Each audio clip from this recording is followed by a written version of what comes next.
This is the foundation. Just finished watching the Jason Witten retirement speech. That was very good speech. You could tell that Jason Witten was, trying to be as professional as possible and all that.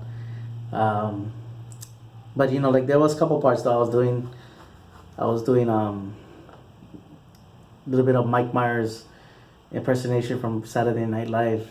So when he was talking about he hope never let Jerry down by not presenting him the Lombardi Trophy. I was like, huh?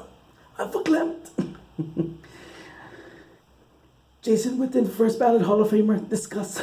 And then the other one was we don't normally get to see Jason Garrett as a as raw emotion or know what he really about and all that kind of stuff because he's so robotic in a lot of ways. But this one we got to kind of see him when he was talking about Jason's play, the Y option, and Y option pass, and then because he was explaining how he does it and all that, but then he says in order for it to work, this has to happen, and he was talking about his offensive line, what Dez is doing, what Terrence is doing, what the Marco Murray is doing, and all that, and then when he saw that.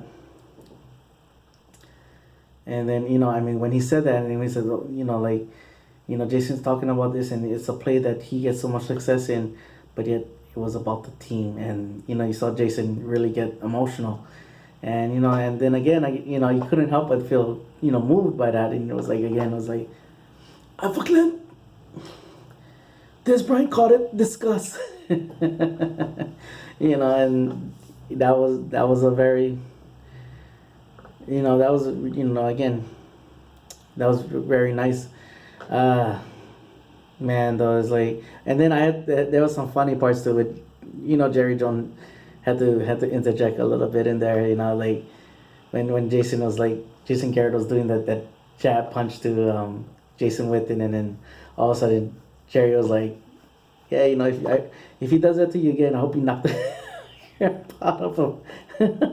That was funny. And then when he was holding up the football, he was like, "This is it's all real." He's telling the wife it's all real,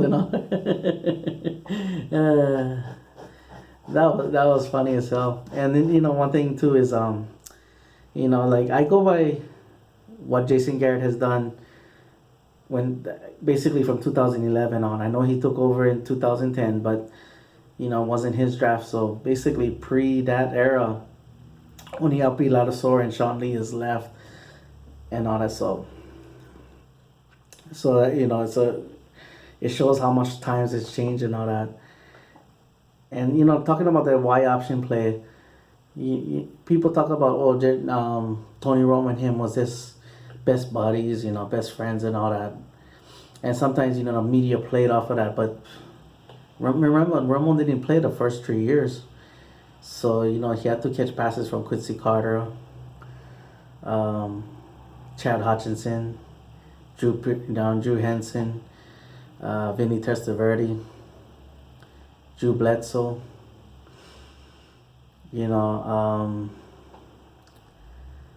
Drew Bledsoe, Brad Johnson, John Kitna, Steve McGee. Kyle Orton, Matt Castle, Kellen Moore, Dak Prescott, wasn't so all that he's always been that's a reliable guy, and that's one thing about this new tight end crew that's leaving this huge void now.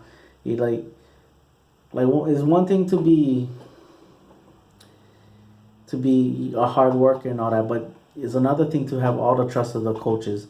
Like he is gonna be in the right place at the right time all the time, and then that's one thing. It's hard to take that off the field when sometimes the other guy is not gonna be in this right. You're not confident that he's gonna be in the right place at the right time, especially for a young quarterback and all that. So that says a lot. But again, it's their turn.